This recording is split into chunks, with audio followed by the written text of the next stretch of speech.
iglesia Kemuel no es un edificio donde nos congregamos.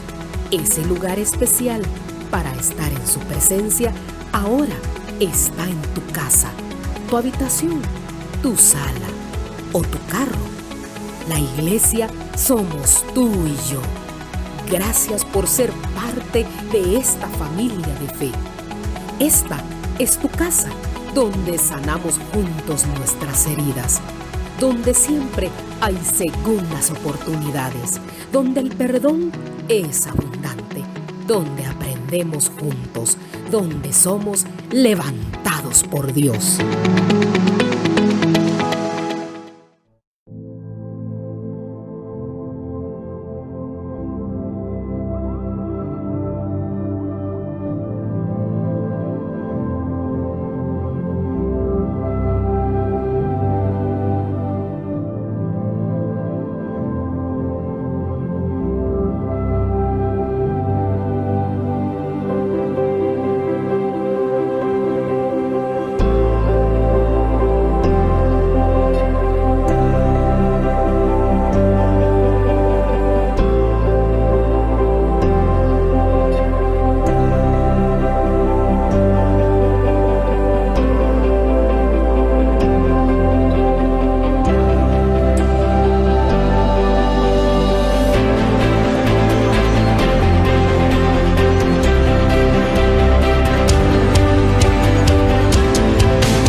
Buenas noches, mis hermanos, que el Señor les bendiga. Qué bendición nuevamente que nos podamos conectar y que juntos podamos adorar y podamos exaltar el nombre de nuestro Señor Jesucristo.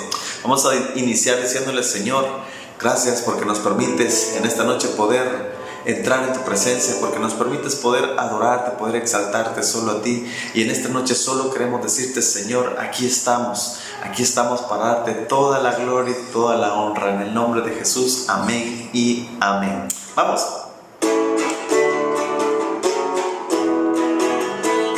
Cambiaré mi tristeza por el gozo de Dios. Amén.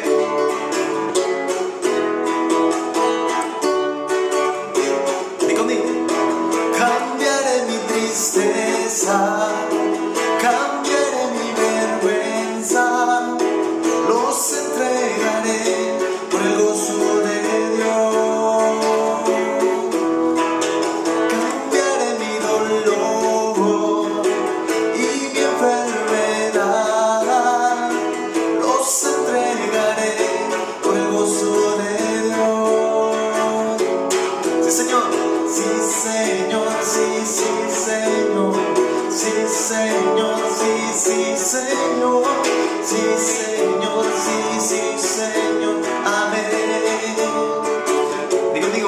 Estando atribulado, pero nunca derrotado, y perseguido hoy.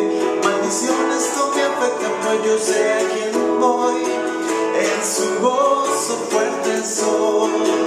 Aunque triste en la noche yo esté, el gozo viene en la mañana. Cambiaré mi tristeza, cambiaré mi vergüenza, los entregaré por el gozo de Dios. Cambiaré mi dolor y mi enfermedad, los entregaré por el gozo de Dios.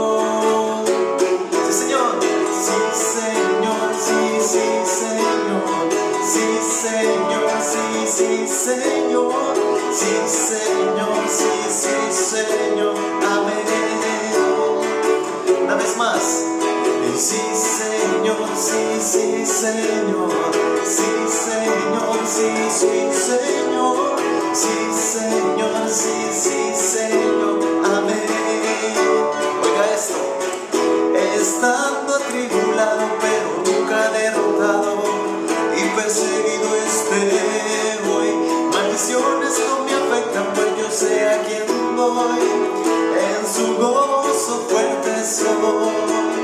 Aunque triste en la noche yo esté, mi gozo viene en la mañana. Cambiaré mi tristeza, cambiaré mi vergüenza, los entregaré por el gozo de Dios. Cambiaré mi dolor y mi enfermedad, los entregaré por el gozo de Dios. Sí, Señor, sí, Señor, sí, sí, Señor, sí, Señor, sí, sí, Señor, sí, Señor, sí, sí, Señor, amén. Una vez más, conmigo. Y sí, Señor, sí, sí, Señor, sí, Señor, sí, sí, Señor, sí, Señor, sí, sí, Señor, amén. Sí, Señor, amén. Sí, Señor, amén. Sí, Señor, amén.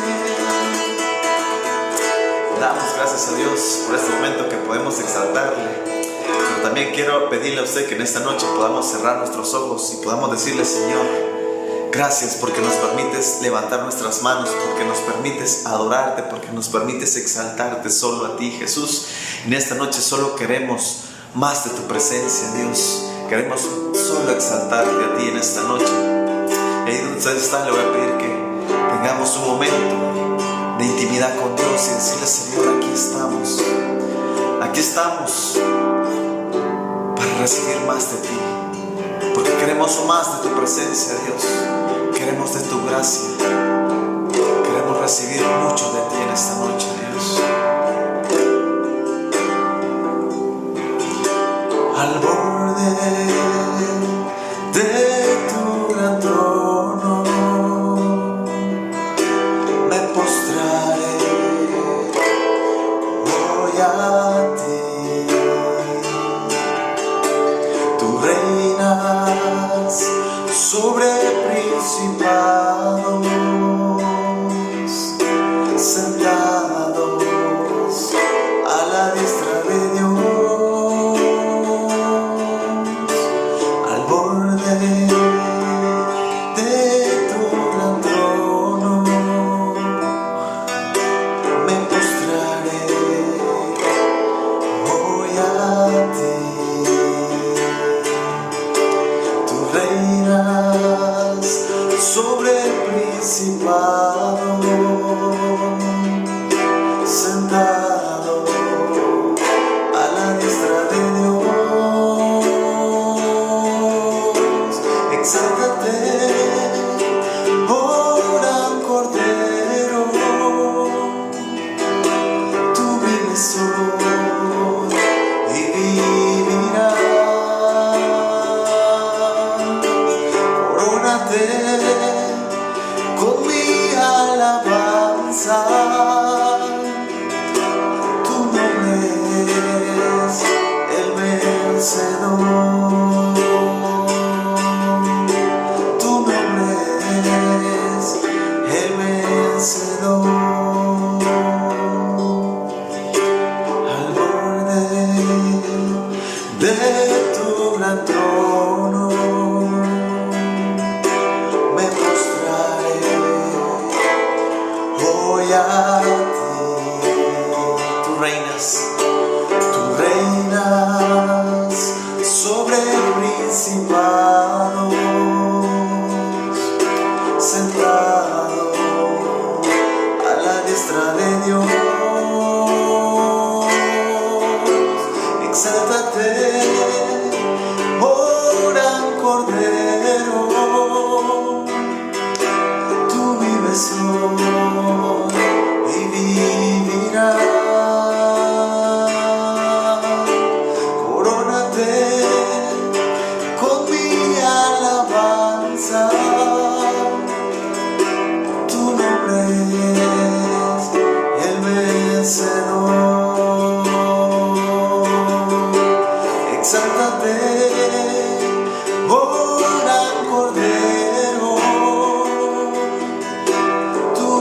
corazón y vivirá. Corónate con mi alabanza. Tu nombre es el vencedor. Tu nombre es el vencedor. Tu nombre es el vencedor.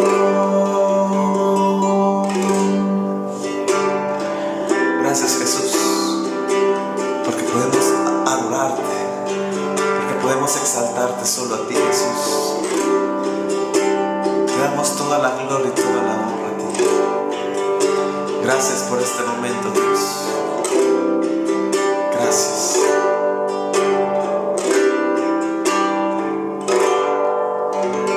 Amén. Que el Señor les bendiga.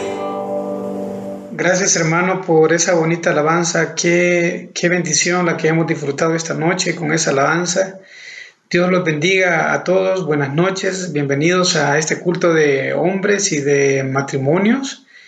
Ahora me ha tocado el privilegio a mí de estar con ustedes y tener la oportunidad de hacer una reflexión sobre una porción de la palabra.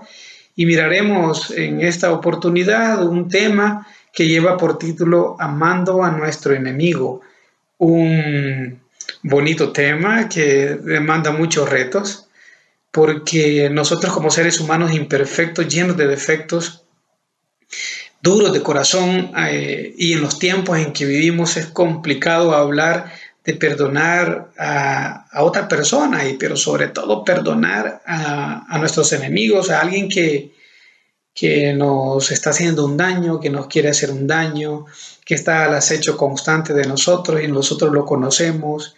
¿Y qué hacer frente a esa situación? ¿Qué nos dice la Biblia? ¿Qué nos dice Dios? ¿Qué nos ha enseñado Jesús en relación a este tema? Así de que vamos a pasar al texto. He elegido Mateo 5:44. Capítulo 5, versículo 44. Vamos a leer desde el versículo 43. Vamos a decir en el nombre del Padre, el Hijo y el Espíritu Santo. ¿Oíste que fue dicho, amarás a tu prójimo y aborrecerás a tu enemigo? Pero yo os digo, amad a vuestros enemigos, bendecid a los que os maldicen, haced bien a los que os aborrecen, y orad por los que os ultrajan y os persiguen. Amado Padre, te damos gracias por la oportunidad que nos das de compartir tu palabra esta noche. Quédate con nosotros y enséñanos hoy, Señor, en el nombre de Jesús. Amén. Bien, esta enseñanza nos la da nuestro Señor Jesucristo en lo que se le llama el Sermón del Monte, en un momento en que Jerusalén estaba había sido invadida por el Imperio Romano, estaba gobernada por el Imperio Romano en un momento en que los recaudadores de impuestos le quitaban a la gente todo lo que con su sudor y esfuerzo había ganado, en un momento en que los soldados maltrataban a la gente, el que desobedecía los encarcelaban, los golpeaban y hasta los mataban. Y el pueblo judío había identificado en los romanos a un enemigo. Durante mucho tiempo había crecido ese deseo de venganza en su corazón, ese odio, esa necesidad de liberarse, ese deseo de vengarse por todo lo que ellos habían hecho en el pueblo. Había gente que había perdido familias, que habían sido objeto de ultrajes, y desde luego que no existían los derechos humanos en ese momento, de tal forma de que el contexto era complicado. Los romanos le hacían la vida muy difícil a la gente, y pues era una fuerza invasora que estaba allí oprimiendo al pueblo. De tal manera de que los judíos necesitaban un libertador. Necesitaban a alguien como David, como por lo menos como Saúl, que agarrara las armas y que expulsara a esos invasores de su territorio. Y conocían ellos por la ley, porque eran conocedores de la ley, que se debía de amar al prójimo, pero ese concepto estaba vinculado a la unidad de pueblo, y que bajo esa idea también no se debía de tener rencor en su corazón, que no se debía de buscar venganza y que no debía de albergar en su corazón ese deseo, ese sentimiento de dañar al prójimo, pero bajo el concepto siempre de unidad, de esa vinculación cultural. De tal manera de que para ellos, los romanos, eran enemigos. Y esperaban a ese libertador. Nosotros a veces esperamos a los libertadores. En nuestro corazón buscamos a una persona que nos venga a libertar, a llenar ese vacío a veces que nosotros tenemos y decimos, no, necesitamos una persona que nos llene este vacío. A veces desciframos como parte de nuestra libertad un trabajo, el dinero incluso, lo desciframos como parte de nuestra libertad. Pensamos que eso sería el mecanismo idóneo para ser libres. Y luego nos volvemos más esclavos del dinero o de las cosas materiales. Y no entendemos que nuestro libertador está en nuestro corazón, al igual que el pueblo en aquel momento no se había dado cuenta de que el libertador estaba entre ellos. Y que no era precisamente la libertad física la que más importaba, sino que era la libertad espiritual y lo que iba a acontecer más adelante, que iba a ser el hecho más importante para la historia de la humanidad, porque había una reconciliación de Dios con el hombre. Y eso iba a ser lo más espectacular, que llegara alguien a tomar una espada y hacer una guerra en contra de esa fuerza invasora. Entonces un día Jesús se sienta en una ladera a dar una enseñanza, rodeado de los discípulos, rodeado de toda la multitud y toda la multitud expectante. La mayoría de la gente había vivido en carne propia la crueldad que era el Imperio Romano. Y entonces estaban con mucho entusiasmo de saber qué es lo que iba a decir Jesús en relación a los romanos. Y qué iba a decir Jesús en relación a los enemigos. ¿Qué vamos a hacer con nuestros enemigos? ¿Cómo nos vamos a liberar? Esa era como la idea central. ¿Qué vamos a hacer con nuestros enemigos? ¿Qué va a hacer usted con sus enemigos? ¿Qué voy a hacer yo con mis enemigos? ¿Cuál es la expectativa que Dios tiene con nosotros en relación a nuestro comportamiento? Y en primer lugar, antes de entrar al tema de abordar el asunto de los enemigos, viene Jesús y les dice, no crean que yo vengo a abrogar la ley, no, yo vengo a cumplir la ley.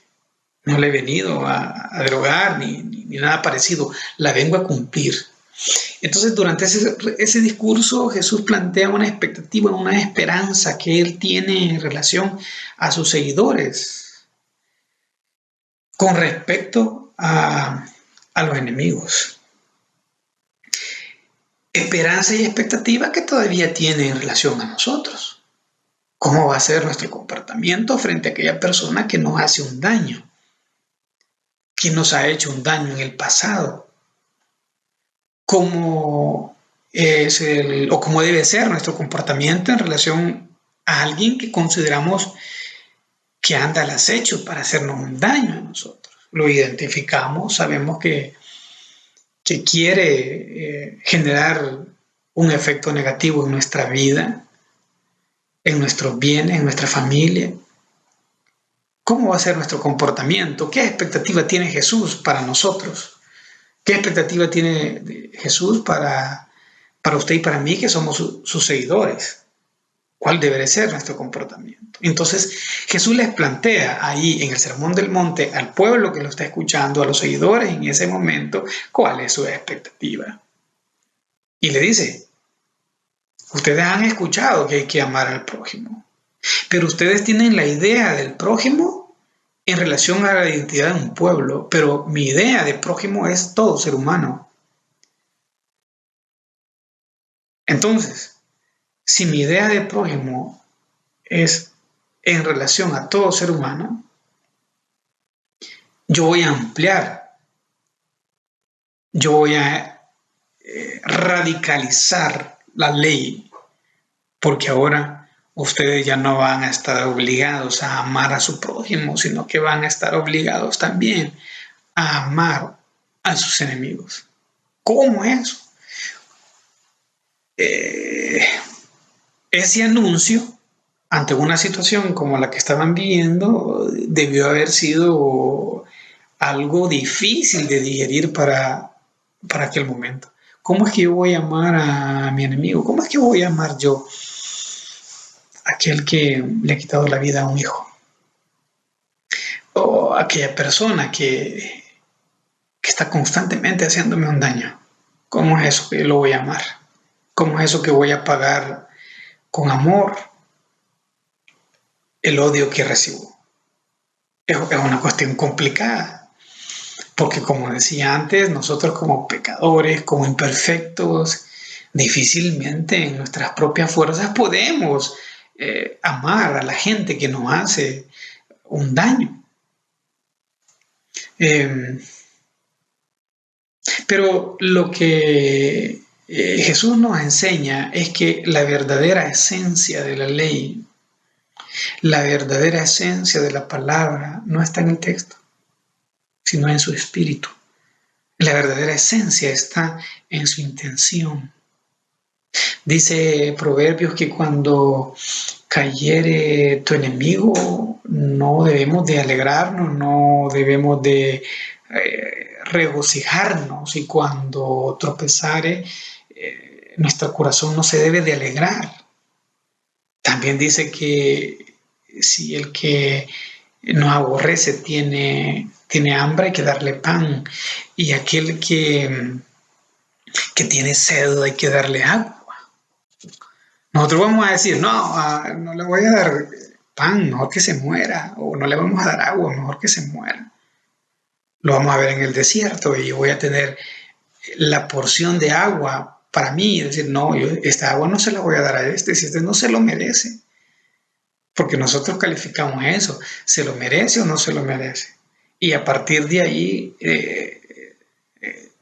establecemos la pauta de nuestro comportamiento.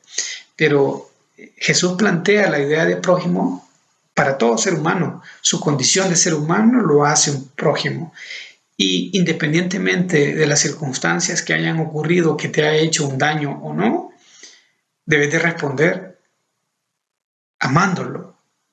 Esa es la expectativa que Jesús planteó, y esa es la misma expectativa que Él tiene ahorita para usted y para mí. Entonces, nuestras actitudes, nuestro corazón, nuestras motivaciones tienen que alinearse con el espíritu de la palabra. Si nosotros nos podemos la Biblia de pasta a pasta, pero guardamos rencor en nuestro corazón o tenemos deseos de mal a los demás, si nos alegramos, si nos regocijamos por el mal que le ocurre a nuestros enemigos, entonces no estamos haciendo nada, no hemos aprendido la esencia de la palabra, la esencia de la enseñanza de nuestro Padre. No hemos avanzado. Jesús nos demanda a nosotros que nos conozcamos nosotros mismos de verdad, que conozcamos nuestra alma para entender por qué reaccionamos de tal o cual forma, que nos cuestionemos, que busquemos. Eso nos demanda Jesús, porque nosotros podemos decir, bueno, ¿y cómo yo voy a amar a aquel padre que abandonó, a aquella madre que abandonó, a aquel hombre que maltrató, a aquel hombre que violó, a aquel hombre que mató? ¿Cómo voy a amarlo? Es difícil. En nuestra humanidad Yo diría imposible de hacerlo, pero la respuesta está en Él. ¿Pero por qué haríamos eso? Bueno, por dos razones. ¿Y por qué no tendríamos que esforzarnos, buscar la manera de llegar a ese punto, a esa expectativa, a esa esperanza que Dios, que Jesús ha depositado en nosotros?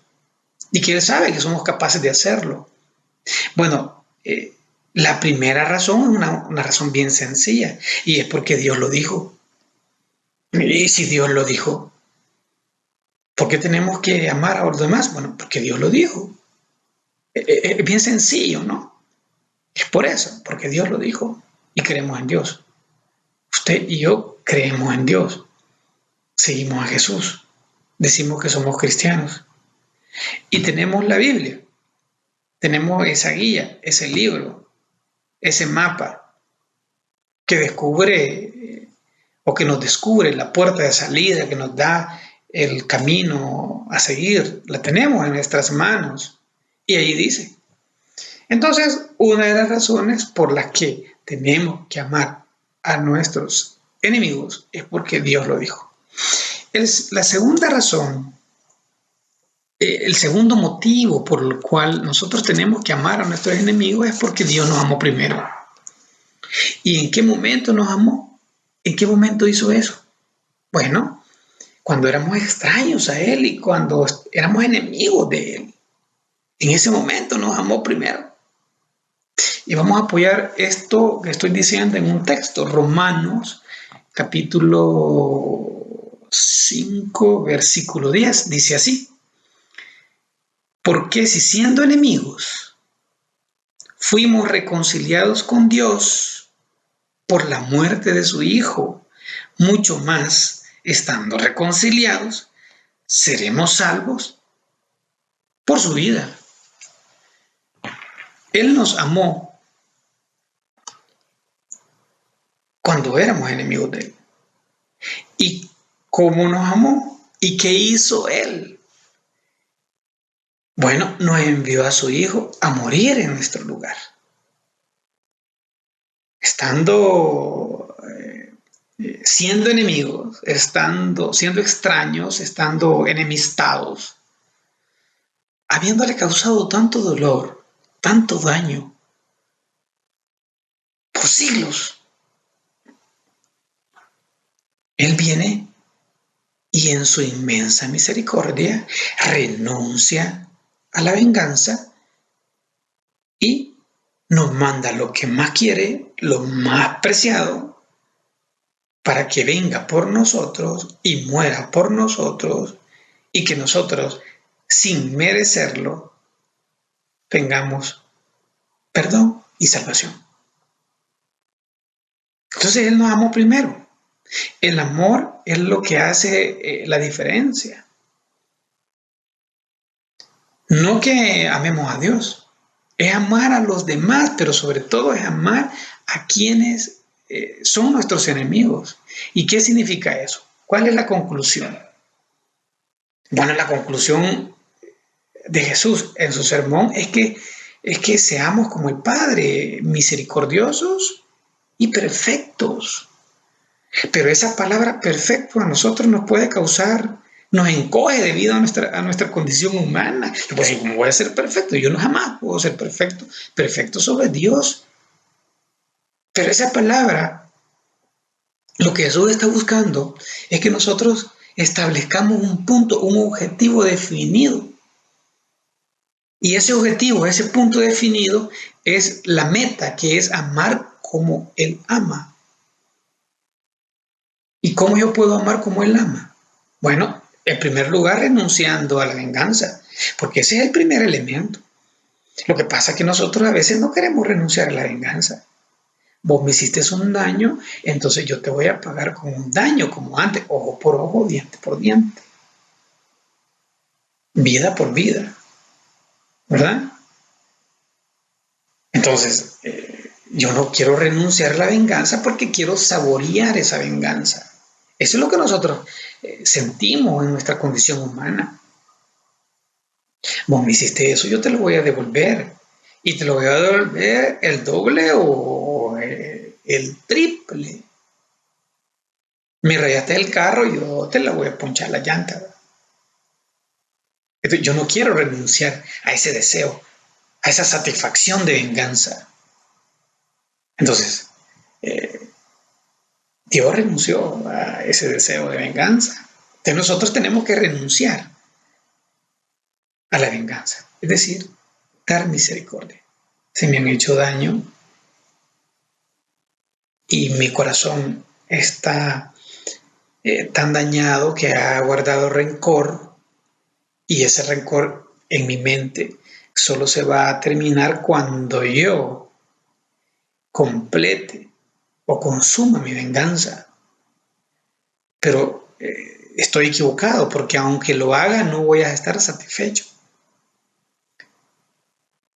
Y lo que Jesús quiere es que nosotros nos libertemos, que logremos la libertad, pero la libertad no se consigue con la venganza, sino que se consigue con amor.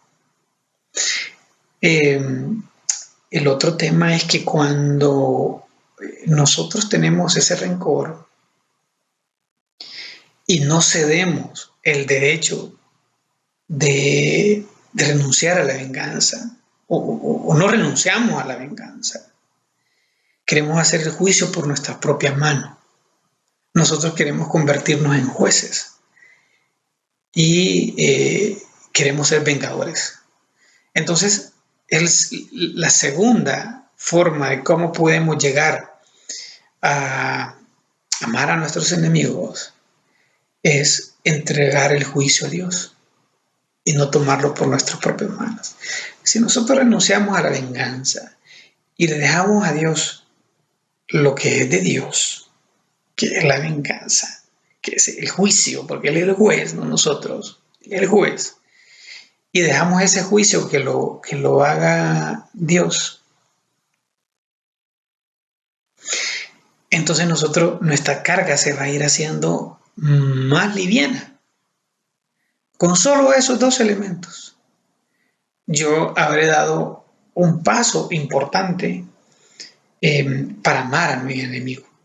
Amar a mi enemigo no significa permitirle que continúe haciéndome daño. Eso no es amar a mi enemigo. Amar a mi enemigo, ¿verdad? Significa no generar más violencia, no responder con violencia. Pero eso no es para ser vencido, sino que para vencer, pero de otra manera. Ten misericordia de mí y ven a mi auxilio. Ten misericordia de mí y ven a mi auxilio. Yo no genero violencia. Y con eso no significa que voy a ser vencido. No. Es que yo voy a vencer. No hay otro camino que si yo sigo las enseñanzas de Jesús, no hay otro camino más que ser vencedor. Porque la venganza y el juicio no te hace vencedor, te hace perdedor. Ahí es ganar de una manera diferente, ganar a la manera de Dios y dejar que Dios se encargue de esas cosas que nosotros no nos podemos encargar, porque lo que queremos es que nos libere, que libere de nuestro corazón. Cuando la carga ya es más baja, más liviana, dejamos a Dios que intervenga. Dejamos que sea Él que tome el control de esa circunstancia que nos mantiene presos, que nos mantiene cautivos, que nos mantiene esclavos. Ahora la pregunta es, ¿y la persona va a continuar siendo mi enemigo? Probablemente sí. ¿La persona va a continuar con acciones relacionadas a quererme dañar? Probablemente sí. Pero como yo descanso en el Señor y quiero romper la cadena de mi corazón, entonces las cosas sobrenaturales van a empezar a surgir, van a empezar a funcionar. Y aquel recuerdo y aquel daño que nosotros mantenemos va a empezar a desaparecer. ¿Por qué? Porque el amor de Dios nos salva a nosotros de nuestra amargura, nos extrae, nos saca de ahí y nos quita ese deseo de responder al otro con la misma moneda. Nos llena la falta de perdón, nos llena. Por lo tanto, ese mandamiento de amar a tus enemigos significa de que tengamos la sensibilidad de verlos como seres humanos que necesitan también del amor del Padre. Seguramente no conocen al Padre, o también puede ser que lo conozcan. Puede ser que ya hayan o que lo conozcan de oídas, pero necesitan del amor del Padre. Entonces nosotros lo tenemos que ver como prójimo, como seres humanos que son, como Jesús nos enseñó. Pero ¿cómo funciona eso? Porque odiar a un enemigo es lo natural. Es para nosotros los seres humanos, odiar a alguien es lo más natural. Amar es lo complicado, amar es lo difícil. Porque si alguien te hizo un daño, lo vas a poner entre ceja y ceja y vas a decir, este me lo tiene que pagar.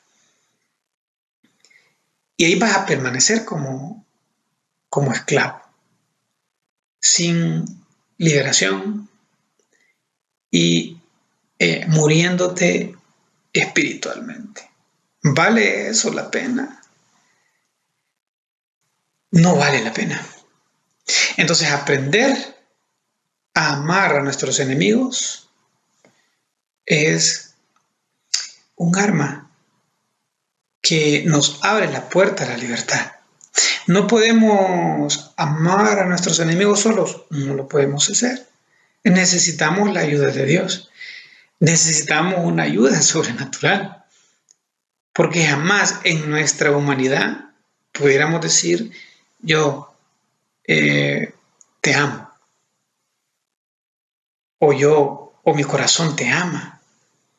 No siente ningún resentimiento por lo que hiciste, el daño que provocaste. Y a pesar de que me odies, y a pesar de que eres mi enemigo, y a pesar que todos los días estás queriendo hacerme daño, yo te amo.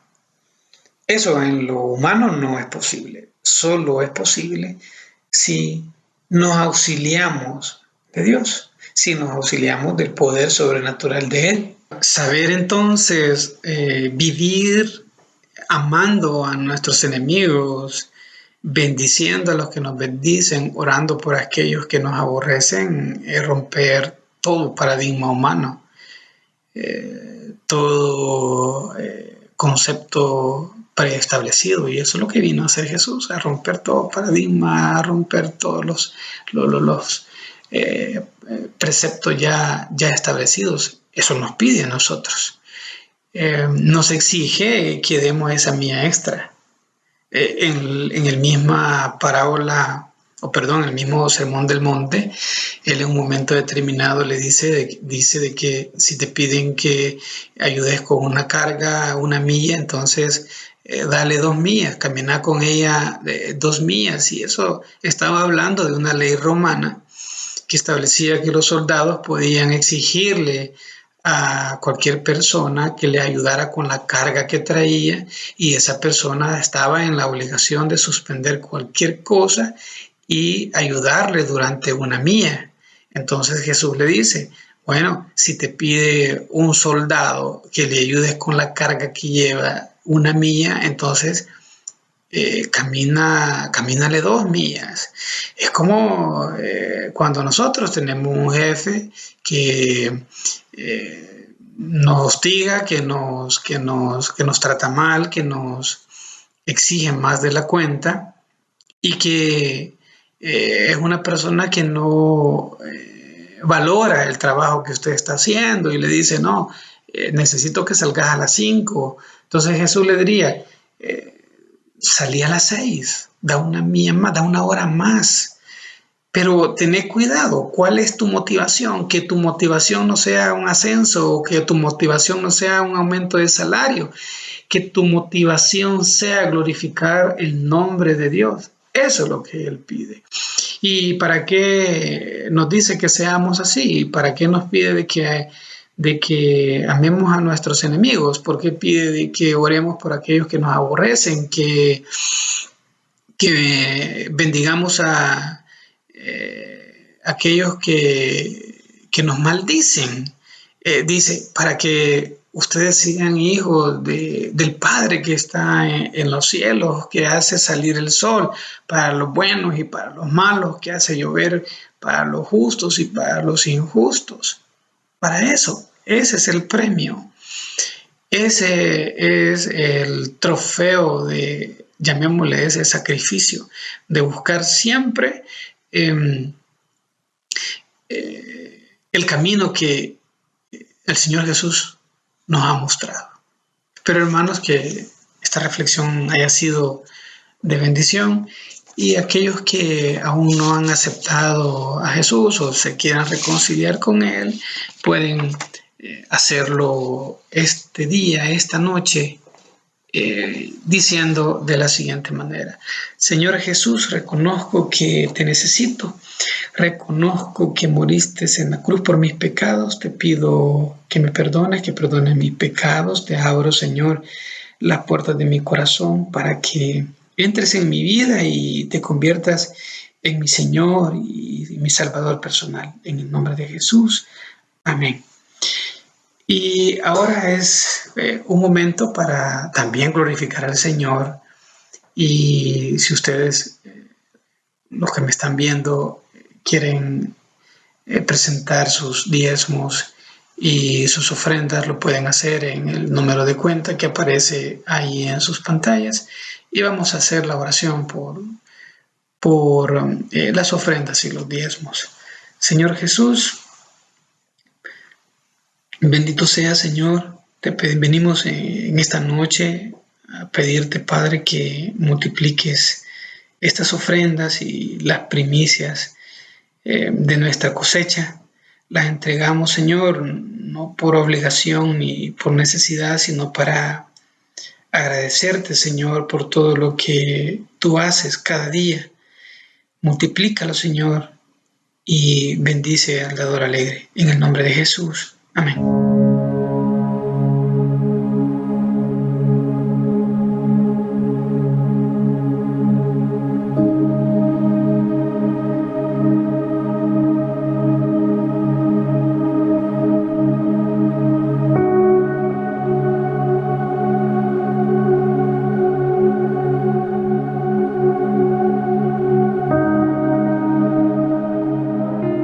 Sigue ofrendando en tiempo de crisis. ¿Cómo hacerlo? Aquí están las opciones. Opción número 1. En línea. Busca el link en nuestra transmisión.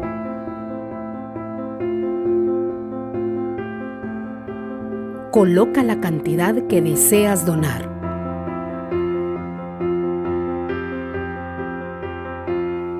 Pon tu información y teléfono. Luego continuar. Confirma la cantidad a ofrendar.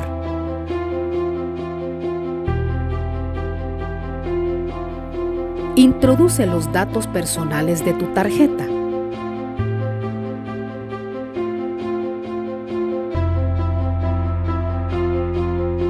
Y luego al botón Pagar. Opción número 2. Por medio de la aplicación de tu Banco Uni. Para mayor información, puedes escribir a nuestro WhatsApp 7777-4456. Y recuerda, cada uno dé conforme propuso en su corazón. Segunda de Corintios 9:7.